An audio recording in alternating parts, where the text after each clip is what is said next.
मोघाशा मोघ कर्माणो मोघ ज्ञाना विचेतसः राक्षसी मासुरीं चैव प्रकृतीं मोहिनीं श्रिताः. ज्ञानेश्वरीच्या 9व्या अध्यायाचं चिंतन आपण करत आहोत. 9व्या अध्यायातील 12व्या क्रमांकाचा हा श्लोक मी आपल्या समोर उच्चारलेला आहे. या 12व्या श्लोकाचं चिंतन, त्याचा विचार आज आपल्याला करायचा आहे.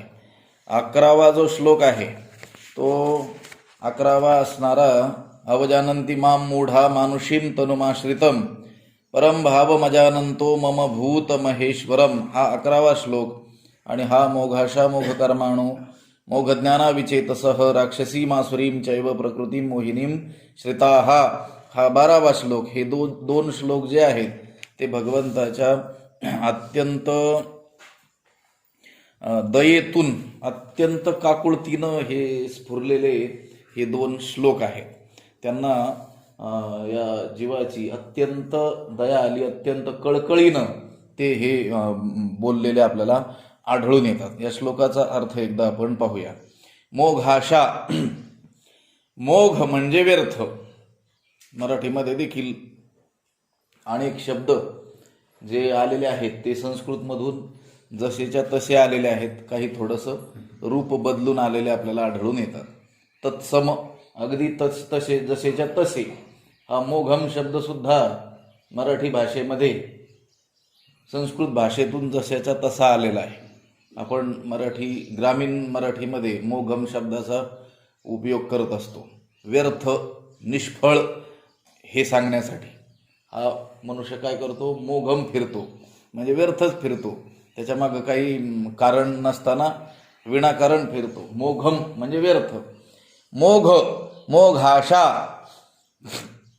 ज्यांच्या काय आहेत, आशा काय आहेत, व्यर्थ आहेत, म्हणजे व्यर्थ आशा करणारे. कोण? मोघाशा म्हणजे व्यर्थ आशा करणारे. ईश्वराचं स्वरूप न जाणता केवळ भोगाच्या व्यर्थ आशा करणारे जे आहेत. पुन्हा मोघ कर्माणः म्हणजे निष्फळ कर्म करणारे जे आहेत.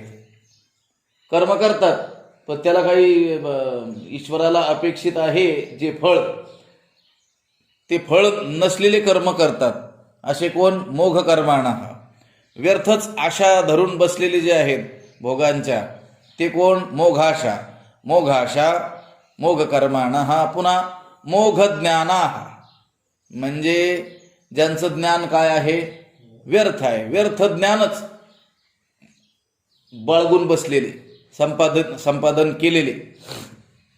पुन्हा विचेतसः विवेक भ्रष्टाः, विगत विवेकाः असा अर्थ केलेला आहे. म्हणजे विवेक शून्य असलेले जे लोक आहेत. कसे कसे लोक? मोघाशा म्हणजे व्यर्थ आशा बाळगणारे. पुन्हा मोघ कर्माणः व्यर्थ कर्म करणारे. मोघ ज्ञानाः व्यर्थ ज्ञान बाळगणारे. आणि विचेतसः म्हणजे विवेकरहित, विवेक शून्य, विवेक भ्रष्ट असलेले जे लोक आहेत ते ईश्वर स्वरूपाचं त्यांना ज्ञान नसल्यामुळे ते काय करतात? राक्षसीं आसुरीं च एव मोहिनीं प्रकृतीं श्रिताः म्हणजे राक्षसी, आसुरी आणि मोहिनी या 3 प्रकृतींचा आश्रय केलेले ते असतात. कोण लोक या 3 प्रकृतींचा आश्रय केलेले असतात? कोणत्या ते 3 प्रकृती? राक्षसी प्रकृती, पुन्हा आसुरी प्रकृती आणि पुन्हा मोहिनी प्रकृती. या राक्षसी, आसुरी आणि मोहिनी या प्रकृतींचा आश्रय केलेले ते लोक असतात. ते लोक म्हणजे कोणते लोक? तर जे कसे आहेत? मोघाशा म्हणजे ज्यांच्या काय आहेत? व्यर्थ आशा धरून बसलेले, व्यर्थ आशा बाळगणारे. पुन्हा मोघ कर्माणः म्हणजे व्यर्थ निष्फळ कर्म करणारे. मोघ ज्ञानाः म्हणजे व्यर्थ ज्ञान, विफळ ज्ञान असलेले. आणि विचेतसः म्हणजे विवेक भ्रष्ट विगत विवेकाः असे जे लोक आहेत ते कशाचा आश्रय करतात? ते तर ईश्वराचा आश्रय करू शकत नाहीत, कारण ईश्वर स्वरूपाविषयी त्यांना काय आहे? अज्ञान आहे. पाठीमागचा जो श्लोक आहे तो श्लोक हा जोड आहे. अवजानंती माम मूढा, जे मूढ आहेत म्हणजे ते माझी काय करतात? अवज्ञा करतात. मला काय समजतात? मानुषीम तनुमाश्रितम, मनुष्य देहधारीच मला समजतात. मी भूत महेश्वर असून देखील मला काय करतात? मनुष्य देहधारी समजतात. माझ्या श्रेष्ठ भावाला ते जाणत नाहीत. परम भावम अजानंतः, असे जे मूढ आहेत त्या लोकांचंच पुढं काय सुरू आहे? इथं वर्णन सुरू आहे. ते कसे आहेत? मोघाशा, मोघ व्यर्थ आशा बाळगणारे, मोघ कर्माणः व्यर्थ कर्म करणारे, मोघ ज्ञानाः त्यांचं व्यर्थ ज्ञान बाळगणारे, आणि विचेतसः म्हणजे विवेक शून्य असलेले लोक. ते काय करतात? राक्षसी प्रकृतीचा, आसुरी प्रकृतीचा आणि मोहिनी प्रकृतीचा काय करतात? आश्रय करतात.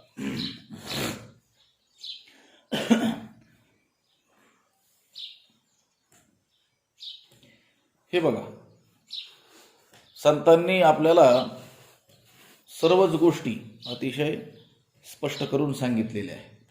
शास्त्रामध्ये ज्या अत्यंत गूढतेनं वर्णिलेल्या गोष्टी आहेत, किंवा शास्त्रातील ज्या गोष्टी जाणण्यासाठी बुद्धीच्या अत्यंत सूक्ष्मतेची गरज आहे, अशा अनेक गोष्टी संतांनी काय केलेल्या आहेत? उघडपणे स्पष्ट आपल्याला सांगितलेल्या आढळून येतात. मोघाशा, आशा शब्द, ह्या आशा शब्दाचा प्रत्येक जीवाला चांगला नित्य असा परिचय आहे. आशा ही प्रत्येक जीवाला नित्य परिचित असलेली अशी आहे, कारण प्रत्येक जीवच या आशेवरच जगतो आहे. सर्व सुखाच्या आशा जन्म गेला. लक्षात आलं का? सर्व सुख काय प्राप्त होत नाही, पण मला सुख प्राप्त होईल या आशेवरच त्याचा काय गेला? पूर्ण जन्म गेला, व्यर्थ गेला. सुख काही प्राप्त झालं नाही, त्या सुखाच्या भोगामध्ये काही जन्म गेला नाही. पण सुख ज्याने प्राप्त होईल असं जे ज्ञान आहे की त्या ज्ञानाने मोक्ष प्राप्त होईल आणि सर्व सुख रूपता त्याला प्राप्त होईल, त्याच्यासाठी मात्र क्षण एक मुक्ती यत्न नाही केला. हिंडता दिशा शिनपावला माया वेष्टीला जीव माझा, असं सांगितलेलं आहे. सर्व सुखाची आशा जन्म गेला आणि प्रत्येकाचाच तो जाणार आहे, व्यर्थ जाणार आहे. कशामध्ये? सर्व सुखाच्या आशेमध्ये. कारण सुख हे मला अमुक माध्यमातून प्राप्त होईल असं अज्ञानाने प्रत्येक जीवाला वाटत आहे. लक्षात आलं का? भोगरहित, विषयरहित सुखाची कल्पनाच त्याला मान्य नाही आहे. काहीतरी विषय, काहीतरी पदार्थ, काहीतरी वस्तू आणि त्याच्या माध्यमातून मी सुखी होईल असं त्याने आतापर्यंतच्या विपरीत त्याच्यावर झालेल्या संस्कारामुळे त्याने ठरवून टाकलेलं आहे. काहीही वस्तू जवळ नसताना, कुठलाही विषय प्राप्त नसताना असं निर्विशेष सुख कुठे आहे अशी कल्पनाच जीवाची नाही आहे. त्याच्या ज्ञानाच्या विचारांच्या कक्षेमध्ये ही गोष्टच येत नाही की सुख हे वस्तूवर अवलंबून नाही, आणि वस्तूपासून सुख प्राप्त होतंय असा जो आपल्याला आभास वाटतो आहे ते आभासिक सुख आहे, ते क्षणिक सुख आहे. सुखाचा केवळ काय आहे? तिथं केवळ भास मात्र आहे. हे मात्र तो अज्ञानामुळे काय होतोय? जाणत नाही आहे. म्हणून तो काय धरून बसलेला आहे? आशा धरून बसलेला आहे. लक्षात आलं का? आशा बलवती राजन, महाभारतात तर सांगितलं. आशा खूप बलवान म्हणून सांगितलेली आहे. लक्षात आलं का? सर्वस्व नष्ट झालं तरी देखील माणसं आशा धरूनच बसतात की पुन्हा मी ते वैभव काय करील, पुन्हा काय करील, प्राप्त करील. गोष्ट काय आहे? सर्व जीवाला सुखाची एकमात्र अशी काय आहे? इच्छा आहे. जरी या वस्तू पदार्थ हवे असे वाटत असले तरी याच्या माध्यमातून तो कशाची कामना करतो आहे? सुखाचीच कामना करतो आहे. पण जे सुख आहे ते वस्तू पदार्थावर परिस्थितीवर अवलंबून नाही आहे.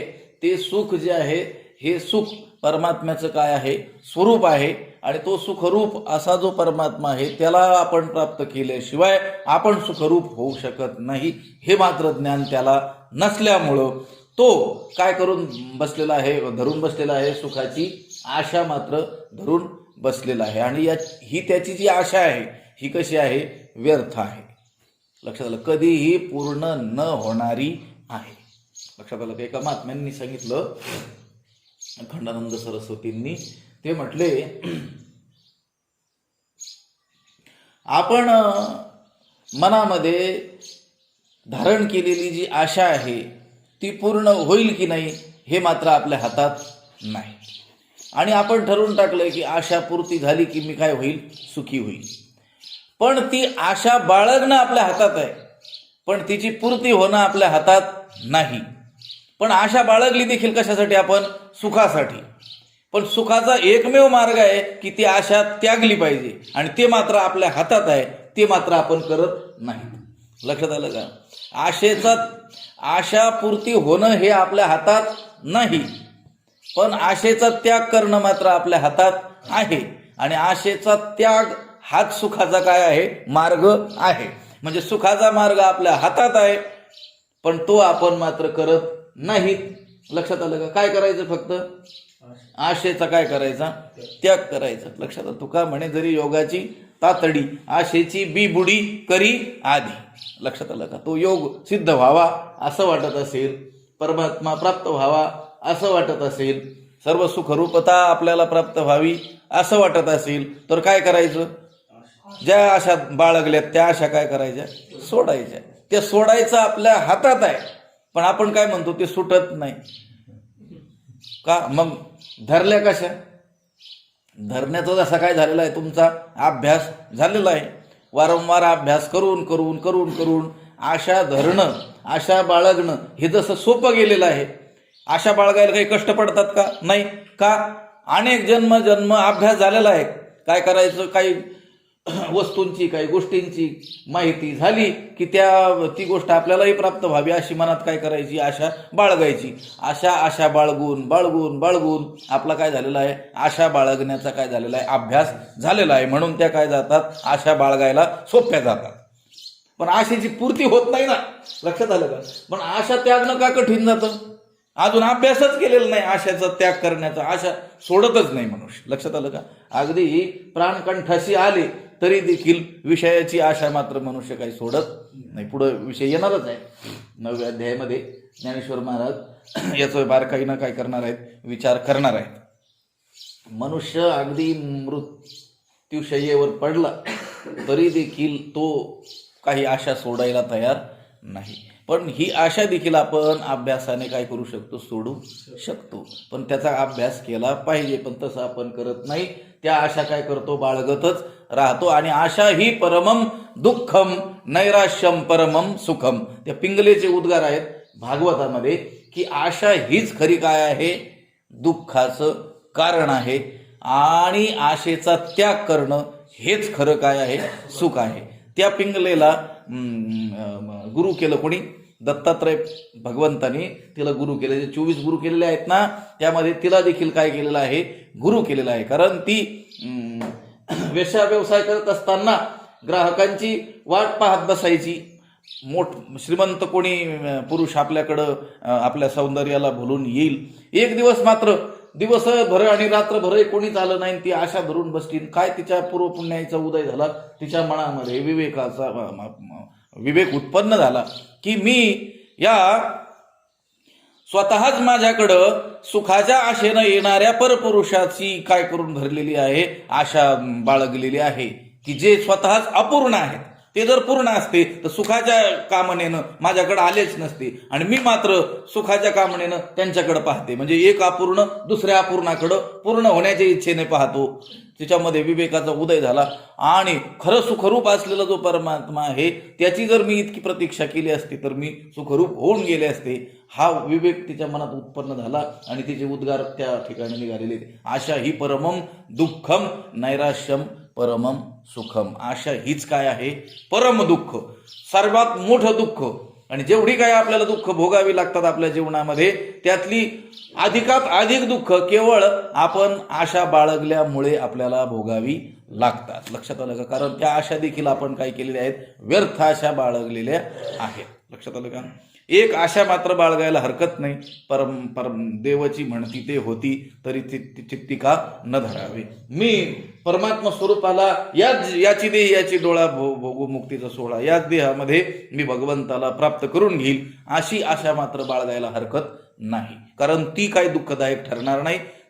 तिची परिणती, तिचा शेवट कशात होणार आहे? सुखरूपतेमध्येच होणार आहे. पण करीशी देवाविण आस अवघी होईल निराशा. देवाशिवाय जी जी आशा तुम्ही कराल तुमची काय होणार? निराशाच होणार. संतांच्या शब्दामध्ये एक अनुमात्र देखील अन्यथा होत नाही.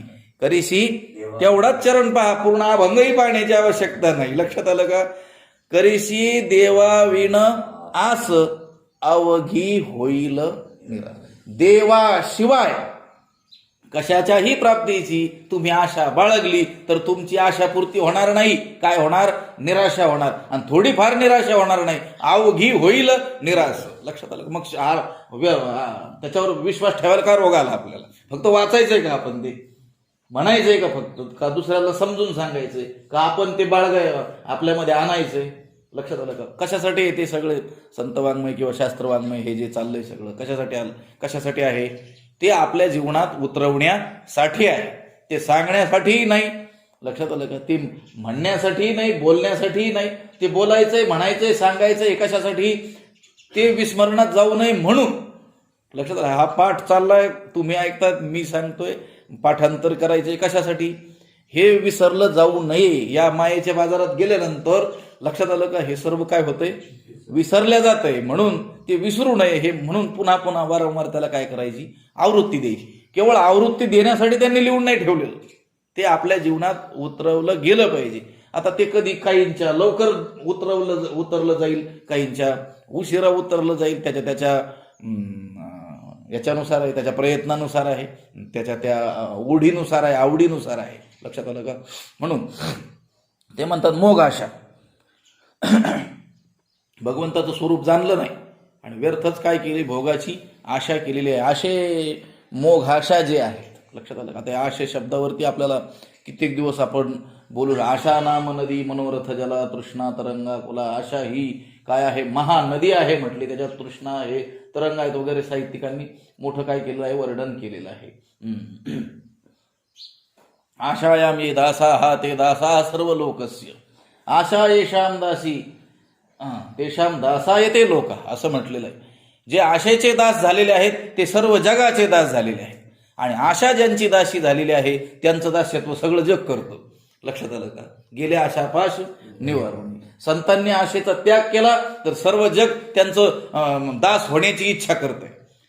जगत जाऊ द्या, तुकोबरायांसारखे सुद्धा काय म्हणतात? मग दास करी त्यांचा, संत दासांच्या दासांचा. तुमची दासीचा दास करून ठेवा. त्यांचं दास्यत्व करण्याची इच्छा सर्व जग करतंय. ज्यांनी काय केलेलं आहे? आशेचा त्याग केलाय किंवा आशेलाच दासी बनवून टाकलेलं आहे. आणि जे आशेचे काय झालेत? दास झाले, त्यांना मात्र सगळ्या जगाचं दास्यत्व करावं लागतं. नको त्याचं दास्यत्व करावं लागतं. कशामुळं? आशेमुळं. लक्षात आलं की आशेविषयी खूप विचार शास्त्रामध्ये आलेला आपल्याला आढळून येतो. त्यांनी सांगितलं आशा नावाची ही आश्चर्यकारक बेडी आहे म्हटले, शृंखला आहे, साखळी आहे, साखळदंड आहे. बाकीच्या ज्या बेड्या असतात त्या ज्याच्या पायात पडल्या की तो काय होतो? बद्ध होतो. लक्षात आलं का? पण ही आशा नावाची बेडी ज्याच्या पायात पडली तो मात्र साऱ्या जगात धावतच राहतो. लक्षात आलं का? काचित आश्चर्य शृंखला, आश्चर्यकारक ही शृंखला आहे, ही बेडी आहे. ते म्हटले यया बद्धाः प्रधावंती. जे इन बांधले गेलेले आहेत कशाने? आशेने. ते प्रधावंती, धावतच राहतात. इतर वेळेस आपण काय पाहतो? बांधलेले लोक कुठे राहतात? एका जागेवर राहतात. त्यांना धावता येत नाही, कारण त्यांना काय केलेलं आहे? बांधून टाकलेलं. पण आशेने जे बांधलेले आहेत ते मात्र धावत राहतात. आणि मुक्तास तिष्ठन्ति पंगुवत. आणि आशेला ज्यांनी सोडून दिलेलं आहे ते पांगळ्याप्रमाणे एका जागेवर राहतात. लक्षात आलं का? ही आशा ही अशी विचित्र आहे. अशा मोघ आशा, व्यर्थ आशा ज्यांनी काय केलेल्या आहेत, बाळगलेल्या आहेत.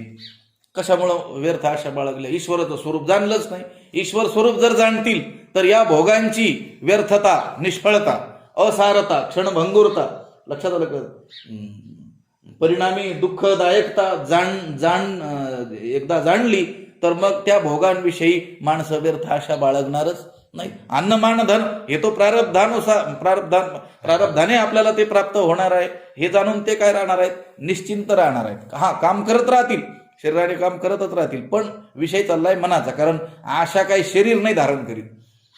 आशा कोण बाळगतं? मन बाळगतं. शरीर थोडंच आशा धरतं. लक्षात आलं का? हे मनाचा विषय आहे. परमार्थ देखील कशाचा विषय आहे?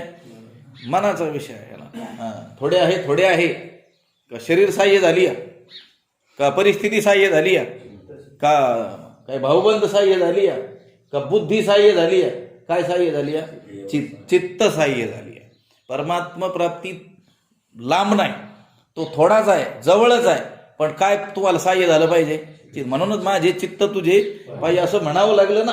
लक्षात आलं का? बुद्धी कमी असेल जास्त असेल, धन असेल नसेल, शरीर त्याचं निरोगी असेल बलवान असेल, कुरूप असेल सुंदर असेल, काळा असेल गोर बुटका उंच ठेकणा, स्त्री असेल पुरुष असेल, शूद्र असेल ब्राह्मण असेल, त्याचा विचारच नाही भगवंताच्या प्राप्तीमध्ये. फक्त त्याचं काय झालं पाहिजे? त्याला चित्त साह्य झालं पाहिजे. लक्षात आलं का? हा विषय कशाचा आहे?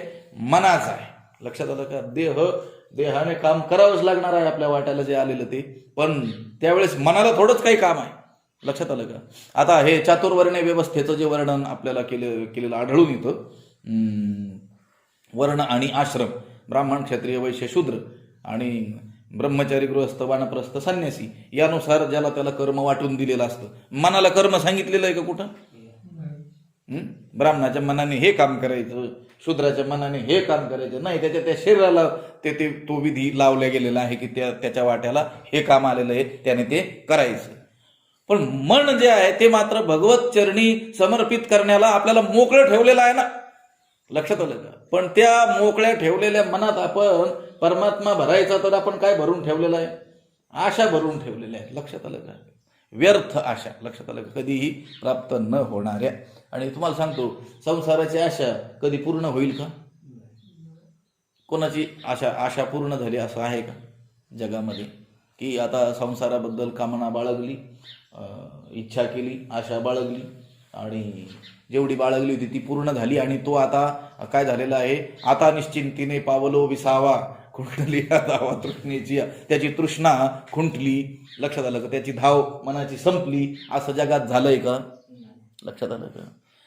अगदी ब्रह्मदेवापर्यंत जरी तो पोहोचला तरी देखील त्याच्या आशेची गती काही थांबणार नाही. लक्षात आलं का? तो आशा बाळगणारच आहे. कधी त्या आशा सर्व संपणार आहेत? ईश्वर स्वरूपाला जाणल्यानंतर, भगवत स्वरूपाला जाणल्यानंतर, त्याच्याशी एकरूप झाल्यानंतर. पण त्याला न जाणल्यामुळं ज्यांनी काय केलेलं आहे? व्यर्थ आशा बाळगून बसलेले आहेत, मोघ आशा. लक्षात आलं का? पुन्हा मोघ कर्माणा, हा पुढे जावं लागेल ना आपल्याला. ज्याची कर्म काय आहेत? व्यर्थ आहेत. मोघ कर्माणा, निष्फळ कर्म आहे. हे बघा, संसारामध्ये जी कर्म केली जातात ती सर्व काय आहेत? या शास्त्राच्या दृष्टीनं कशी आहेत? निष्फळ अशीच आहे. तसं तर तुम्ही सर्व संसारी लोक कोणतंही कर्म करत असताना ज्याला फळ नाही असं काही कर्म करायला धजत नाही. लक्षात आलं का? सांगितलेलं आहे ना, मूर्ख सुद्धा जो असतो तो सुद्धा निरर्थक कोणतीही चेष्टा करत नाही. लक्षात आलं का? मग मूर्खच जर करत नसेल तर प्रयोजनामानुद्दिश्य मंदोपी न प्रवर्तते, काही फळ दिसल्याशिवाय मंद माणूस सुद्धा प्रवृत्त होत नाही. लक्षात आलं का? ज्ञानेश्वरीच्या पाठाला या, मग काय फळ आहे तिथं? लक्षात आलं का? काय विचार करतात की नाही माणसं? काहीतरी फळ दिसलं पाहिजे. लक्षात आलं? म्हणजे व्यावहारिक लोक व्यवहारातील सर्व कर्म करत असताना काहीतरी फळ ज्याला आहे असेच कर्म करताना आढळतात. आणि इथं तुम्ही मोघ कर्माणा हा असं कसं म्हटले? तर ते आध्यात्मिक दृष्टीनं म्हटलं गेलेलं आहे. कर्माला काय फळ असावं? जसं पारमार्थिक याच्यामध्ये कक्षेमध्ये एक तर पुण्यापासून तो थेट ब्रह्मज्ञानापर्यंत हे कोणतं तरी काय असावं, फळ असावं, आणि ते असतं कुठं? परमार्थाच्या क्षेत्रामध्ये. काही नाही झालं तर काहीतरी पुण्य तरी होतं. परमार्थ मार्गामध्ये जे काही कर्म केलं जाईल देवाला उद्देशून, त्यामध्ये नाही तत्वज्ञानाचा उदय झाला तर कमीत कमी काय होईल? पुण्य तर उदय होईल. लक्षात आलं का? पाप तर काय होईल? त्याने नष्ट होईल. त्याची चित्तशुद्धी व्हायला तरी आरंभ होईल. हळूहळू त्याची चित्तशुद्धी तरी होईल. आत्मज्ञानाचा अधिकार तरी त्याच्यात येईल. आणि कधीतरी श्रीगुरु भेटून त्याला ब्रह्मज्ञानाचा बोध करून तो काय होऊन जाईल? पूर्णतेला प्राप्त होईल. लक्षात आलं? हे कुठं?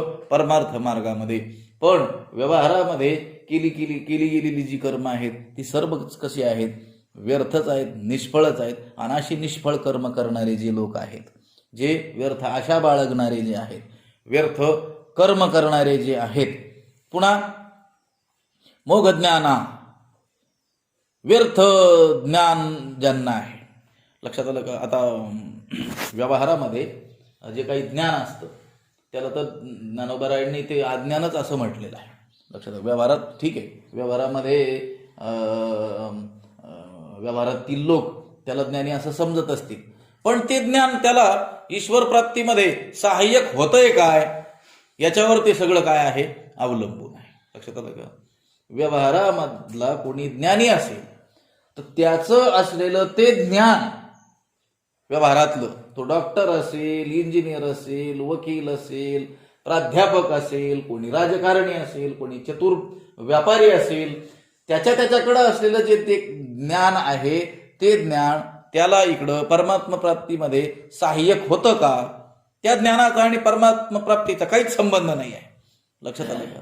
एखादा मनुष्य आहे, काय डॉक्टर आहे, वकील, इंजिनियर, मोठा ज्ञानी आहे व्यवहारातला, आणि एखादा एकदम अडाणी मनुष्य आहे, लक्षात, अक्षरशत्रू किंवा अगदी अल्पशिक्षित असा आहे. पण हा अल्पशिक्षित मनुष्य त्याच्या पूर्वपुण्याईनं संत पुरुषांचं सानिध्य त्याला लाभलेलं आहे आणि त्या मार्गाने तो काय करतो आहे? वाटचाल करतो आहे. आणि हा व्यवहारातील ज्ञानी मात्र त्याला देवाधर्मावरती काय नाही आहे? विश्वासच नाही आहे. संतांच्या मार्गावरती त्याचा विश्वासच नाही आहे. आणि हा जो अल्पशिक्षित किंवा अगदी अक्षरशत्रू असलेला पण संतांच्या सानिध्यात येऊन त्याला विवेकाचा उदय होऊन हळूहळू तो काय होतोय? ब्रह्मबोधापर्यंत जाऊन पूर्णतेला प्राप्त होऊन जातो आहे. लक्षात आलं का? आणि हा व्यवहारातील ज्ञानी मात्र याचं जे ज्ञान आहे ते त्याला इकडं पूर्णता प्राप्त करून घेण्यामध्ये काही सहाय्यक ठरलंय का? त्याला काही ठरलेलं नाही. म्हणून या परमार्थ मार्गामध्ये आल्यानंतर व्यवहारातील ज्ञानाची चर्चा कधीच मनुष्याने करू नये, कारण इथं त्याला म्हटलेलं आहे मोघ ज्ञाना म्हटलेलं आहे. लक्षात आलं? पण ते संस्कार इतके प्रबळ झालेले असतात की इकडं मनुष्य संत झालेला असला तरी देखील त्याच्या पूर्व आयुष्याचाच विचार व्यवहारातील लोक आपल्याला नेहमी करताना आढळून येतात. म्हणतात रात्री खूप मोठे महाराज आले ते आमच्या गावी कीर्तनाला. का हो? ते पहिले इंजिनियर होते म्हणे. पहिलं काय करतो आता काय आहे ते बघायचं ना. लक्षात आलं का?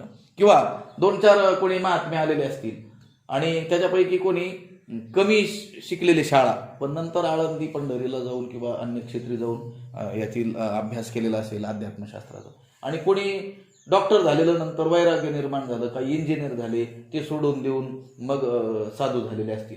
अशा 2-4 लोक आपल्या समोर आल्यानंतर साहजिकच व्यावहारिक लोकांची अधिक श्रद्धा कोणावर होते?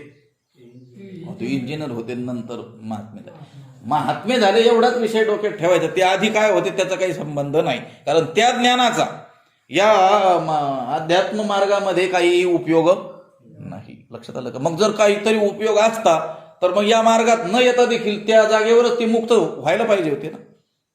लक्षात आलं का? हा ठीक आहे, त्यांचं पाठांतर लवकर होईल, त्यांना काय आहे? बुद्धी आहे, स्मृती आहे, तिकडच्या अभ्यासाचा सराव आहे, म्हणून इकडं आल्यानंतर ह्या अडाणी माणसापेक्षा पाठांतर चांगल्या रीतीनं करू शकतील, संस्कृत भाषा लवकर अवगत त्यांना होऊ शकेल. म्हणून याचा अर्थ असा थोडाच आहे की अध्यात्माचे अधिकारी ते याच्यापेक्षा झटपट होतील म्हणून. तसं जर असतं तर ते जागेवरच मग तिथं मुक्त झाले असते की नाही? ते ज्ञानाचा त्यांना इकडं उपयोग झाला असता की नाही? लक्षात आलं का? इकडं न येता देखील. म्हणून इथं जे म्हटलेलं आहे ना, मोघ ज्ञाना, व्यर्थ ज्ञान ज्यांना आहे. व्यर्थ ज्ञान म्हणजे ज्ञान कधी व्यर्थ असू शकतं का? तर इथं त्यांना जे ज्ञान म्हटलेलं आहे हे आडनावाचं ज्ञान. कारण व्यवहारात काय होतंय, जगतामध्ये या जगासंबंधी असलेल्या ज्ञानी ज्याला माहिती आहे त्याला देखील काय म्हटलं जातं, ज्ञानी म्हटलं जातं. लक्षात आलं? जगातील ज्याला अधिकात अधिक काय आहे, माहिती आहे, त्याला काय म्हटलं जातं व्यवहारामध्ये, ज्ञानी म्हटलं जातं. पण इकडं परमात्मा प्राप्तीमध्ये त्या ज्ञानाचा काही उपयोग आहे का, नाही. म्हणून त्याला काय म्हटलं गेलेलं आहे, मोघ ज्ञाना. मोघ म्हणजे व्यर्थ आणि ज्ञान म्हणजे त्याचं असलेली त्याला ज्ञान, मोघ ज्ञाना. मोघ आशा, मोघ कर्माणः, मोघ ज्ञानाः आणि विचेतसः म्हणजे विगत विवेकाः असा आचार्यांनी अर्थ केलेला आहे. ज्यांच्यामध्ये काय नाही आहे, विवेक नाही आहे, विवेक शून्य असलेले जे लोक आहेत. कसे कसे लोक, मोघ आशा, व्यर्थ आशा बाळगणारे, मोघ कर्माणः, व्यर्थ कर्म करणारे, मोघ ज्ञानाः, व्यर्थ ज्यांचं काय आहे, ज्ञान आहे, आणि विचेतसः म्हणजे विवेक शून्य, विवेक भ्रष्ट असलेले जे लोक आहेत ते काय करतात, त्यांनी तर ईश्वर स्वरूप जाणलेलं नाही, ईश्वर स्वरूपाचं त्यांना काय आहे, अज्ञान आहे. मग ते कशाचा आश्रय करतात, ईश्वराचा तर आश्रय करणार नाही, त्याच्या स्वरूपाला तर जाणलेलं नाही, अनभिज्ञ आहेत त्या बाबतीत. मग ते आश्रय करतात राक्षसीम आसुरीम च एव प्रकृतीम मोहिनीम श्रिताः म्हणजे राक्षसी प्रकृती, आसुरी प्रकृती आणि मोहिनी प्रकृती या तीन प्रकृतींचा ते काय करतात, आश्रय करत असतात. लक्षात आलं का?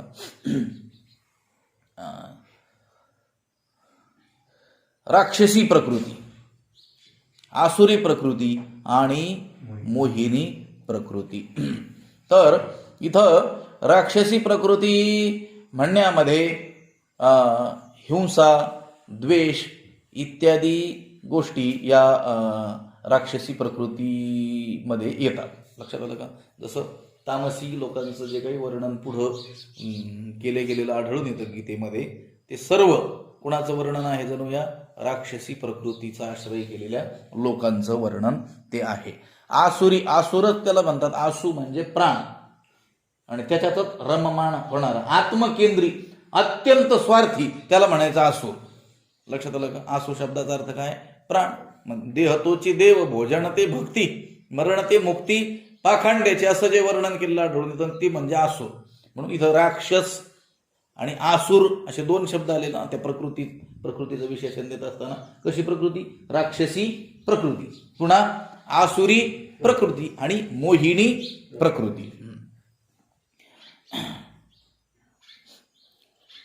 तर राक्षसी प्रकृती म्हणजे अत्यंत हिंसा, द्वेष, पराकोटीची हिंसा आणि पराकोटीचा द्वेष, मत्सर, याला म्हणायचं राक्षसी प्रकृती. लक्षात आलं का?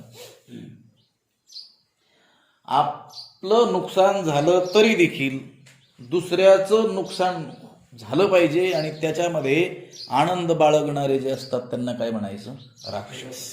लक्षात आलं का?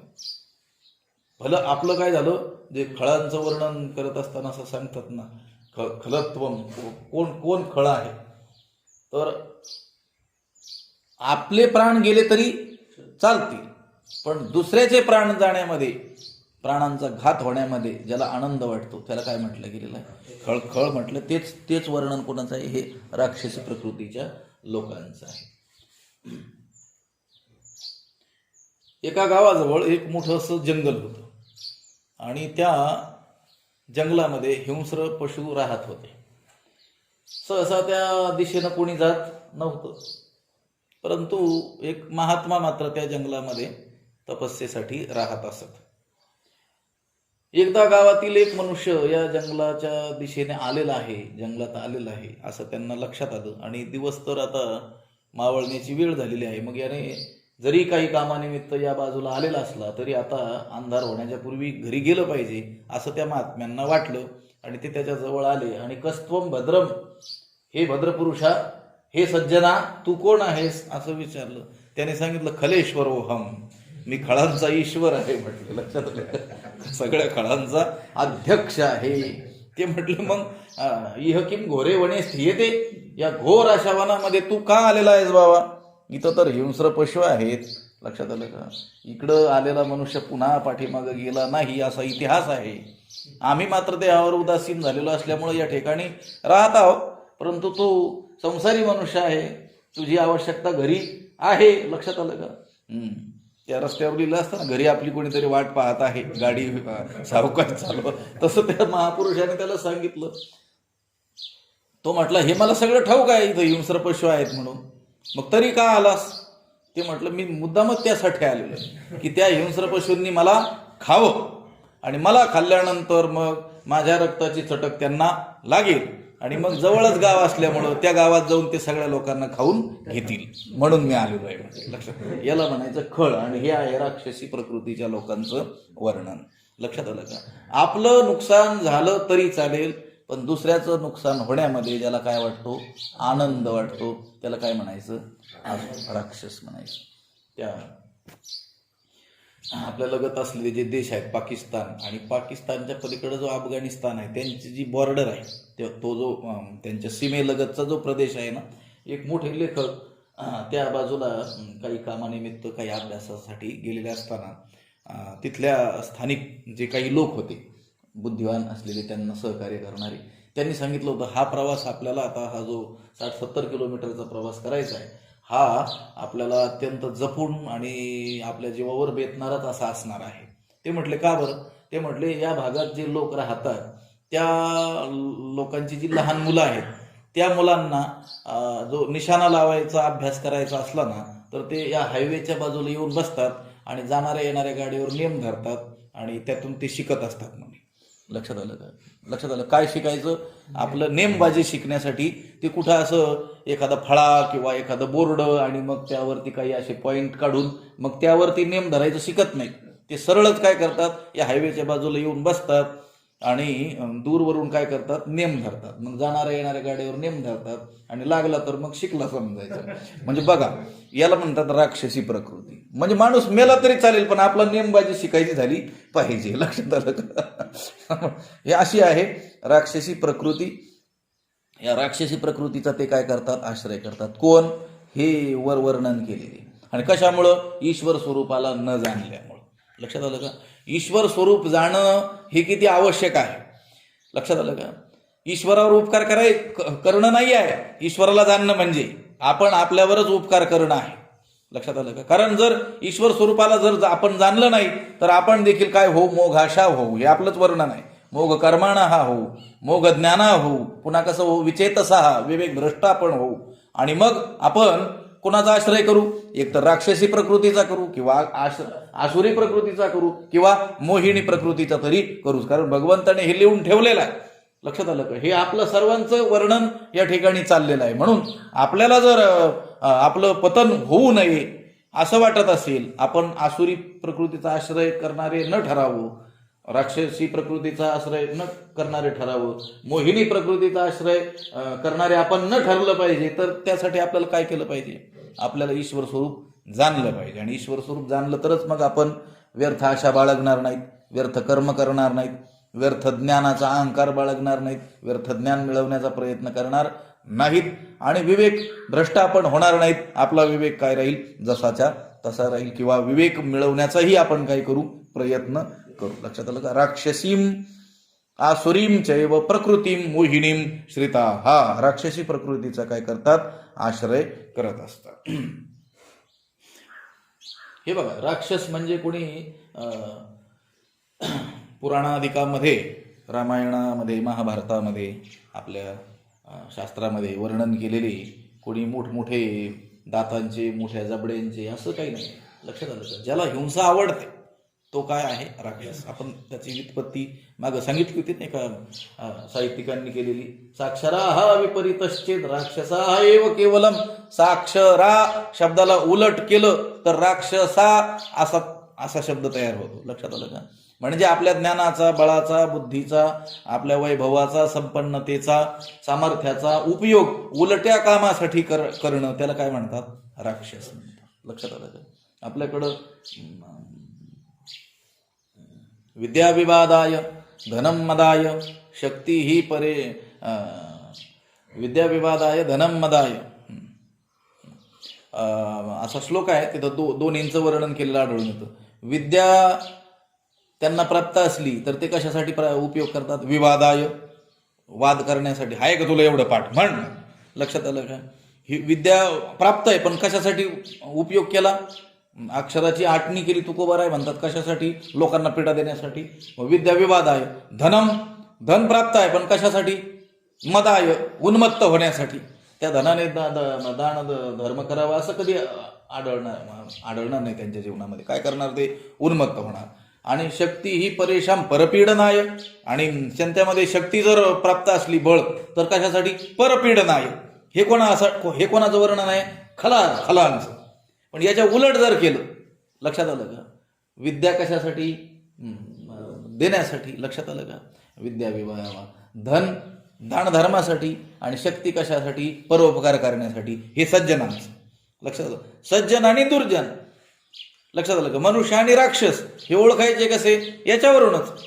विद्या, धन आणि बळ हे दोघांनाही प्राप्त आहे, आणि दोघंही त्याचा उपयोग करतात. पण विद्येचा उपयोग विवाद करण्यामध्ये, धनाचा उपयोग उन्मत्त होण्यामध्ये, आणि बळाचा उपयोग परपीडा करण्यासाठी केला तर तो राक्षस आहे ना. आणि विद्या जर कशासाठी? दुसऱ्याला देण्यासाठी, आपल्या आनंदासाठी. लक्षात आलं? धन काहीतरी यज्ञ यागादी कर्मामध्ये सहकार्य करण्यासाठी, आणि शारीरिक शक्ती दुसऱ्याचं रक्षण करण्यासाठी जर वापरली तर तो काय होतोय? तो सज्जन मनुष्य होतोय. लक्षात आलं का? पण असं न करता केवळ दुसऱ्यांना पीडा देण्यासाठी, द्वेष करण्यासाठी, हिंसा करण्यासाठी जर या गोष्टींचा उपयोग करण्यात येत असेल तर त्यांना काय म्हणायचं? राक्षस. राक्षसी प्रकृतीचा त्यांनी काय केलेला आहे? आश्रय केला. आपण हे पाहतो, हे टेररिस्ट लोक आहेत, अतिरेकी लोक आहेत. हे धर्मांध होऊन ते काय करतात? अनेकांचा घात करण्याला प्रवृत्त होतात. मागं ते WTC पाडलं होतं आहे ना, वर्ल्ड ट्रेड सेंटर आहे ना, तिथं हजारो लोकांची हत्या झाली. विमानं घुसवले नव्हते का त्या बिल्डिंगमध्ये अमेरिकेच्या? लक्षात आलं का? आता ते ज्यांनी घुसवले ते काय 7वी 4थी नापास असे होते का? प्रचंड बुद्धिवान होते की नाही?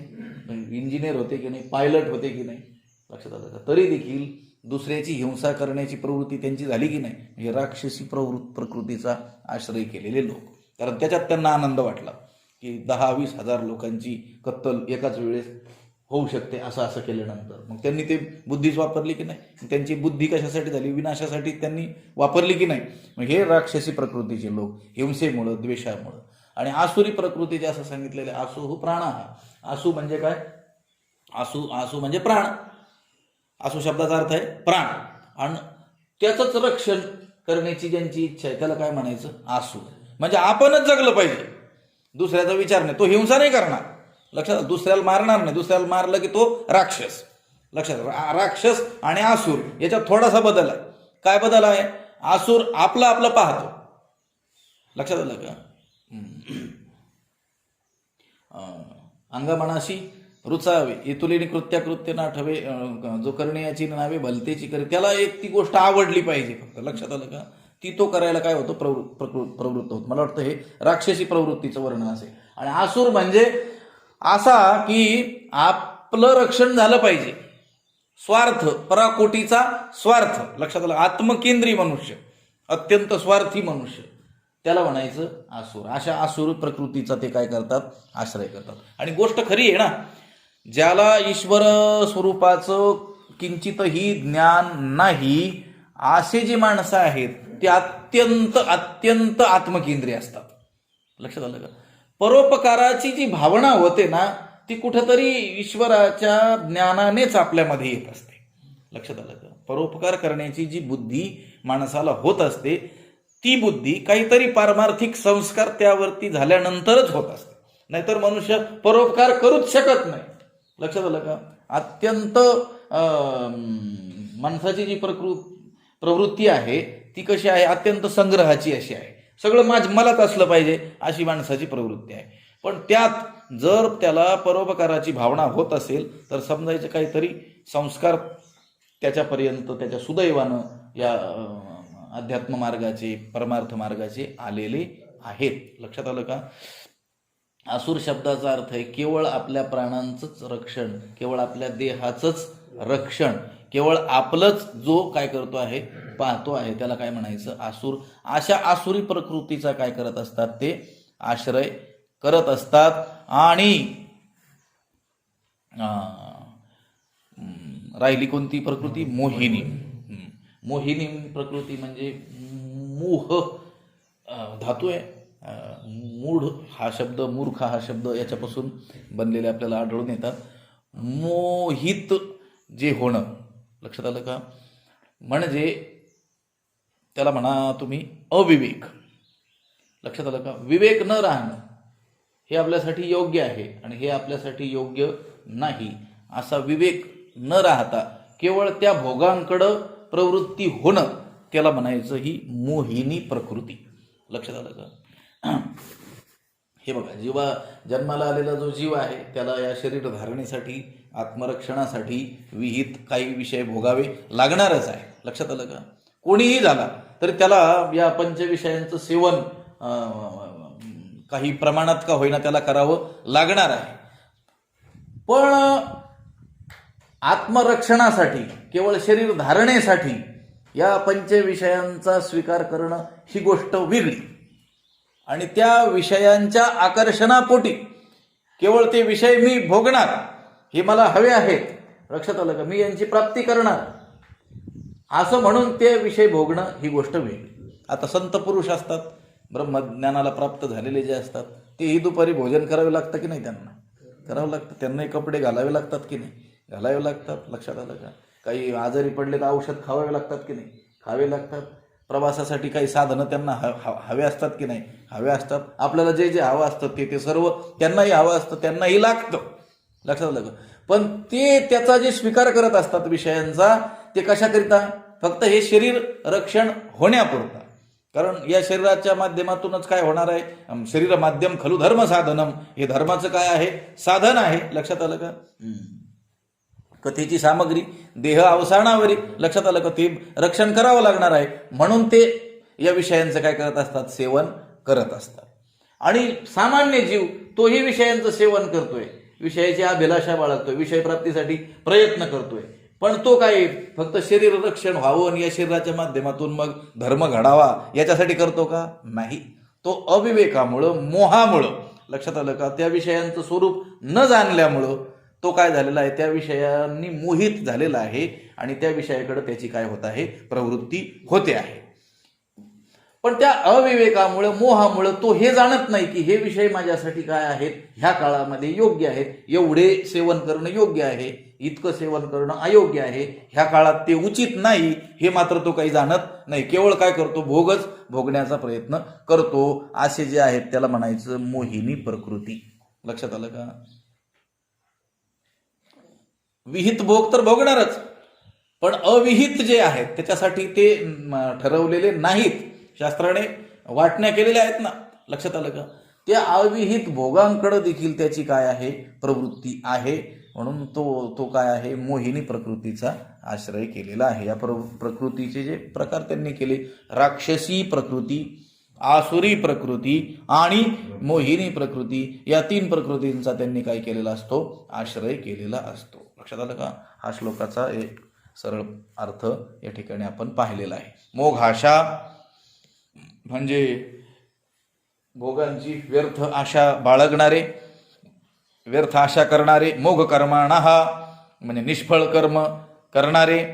मोघ ज्ञानाः व्यर्थ ज्ञान ज्यांना आहे, व्यर्थ तर्क कुतर्क करणारे. विचेतसः विवेक भ्रष्टाः विवेक शून्य असलेले जे लोक आहेत ते ईश्वर स्वरूपाच्या अज्ञानामुळे. मागचा श्लोक जो आहे ना, मागच्या श्लोकामध्ये त्यांनी सांगितलं होतं की नाही, परम भावम अजानंतः, माझा श्रेष्ठ जो भाव आहे, जे माझं स्वरूप आहे त्याला ते जाणत नाही. ते न जाणल्यामुळं ते काय करतात, राक्षसी प्रकृतीचा, आसुरी प्रकृतीचा आणि मोहिनी प्रकृतीचा काय करतात, आश्रय केलेले ते असतात. असा या श्लोकाचा काय आहे, अर्थ आहे. यावरती आता ज्ञानोबरायांनी बरंच व्याख्यान केलेलं आहे आणि हे व्याख्यान करता करता त्या भगवंताला देखील त्याच्या वाणीला काय येतोय, शीन येतोय असं ते शेवटी सांगणार आहे. म्हणून असं होतं ये वायाणी कायसी मूर्खाची बोलणी, वाया वाढविता वाणी शिणे लहन. म्हणून ते म्हटले ह्या मूर्खासंबंधी बोलणं आणि त्यांचं वर्णन करणं काय कामाचं आहे म्हटले. ते वर्णन जर आपण वाढवले, आणखी विस्तार जर केला त्याचा, तर काय होईल, वाणीला व्यर्थ काय होईल, श्रम होईल. म्हणून ही व्यर्थ बोलणं असू द्या आणि आपली वाणी ज्याने शिनेल ते आपण आता थांबूया. आणि म्हणून मग पुढं म्हणणार आहे ते ऐसे बोलिले देवे ते जी म्हणितले पांडवे, ऐके जे वाचा विसवे ते साधू कथा. या राक्षसी आसुरी मोहिनी प्रकृतीचा आश्रय केलेल्या लोकांचं जे वर्णन आहे, मोघाशा मोघ कर्माणा हा मोघ ज्ञाना विचेतसा, अशा लोकांचं जे वर्णन केलं त्याने वाणीला काय झाला, शिण झाला, म्हणे शिनली. आता मात्र ही शिनलेली वाणी जिथे काय होईल, विश्रांतीला प्राप्त होईल, अशी जी साधू कथा आहे, महात्म्यांचं वर्णन आहे, ते आपण करू असं ते पुढं म्हणणार आहेत याच्यावरचं भाष्य संपल्यानंतर. म्हणून मग लगेच महात्मा नसतो माम पार्थ, पुढे सततम कीर्तयंतो माम, असं संत पुरुषांचं काय करणार आहेत, वर्णन भगवंत करणार आहेत. आणि त्याच्यावर तर ज्ञानोबरायांनी आणखी बहारदार टीका केलेली आपल्याला आढळून येणार आहे.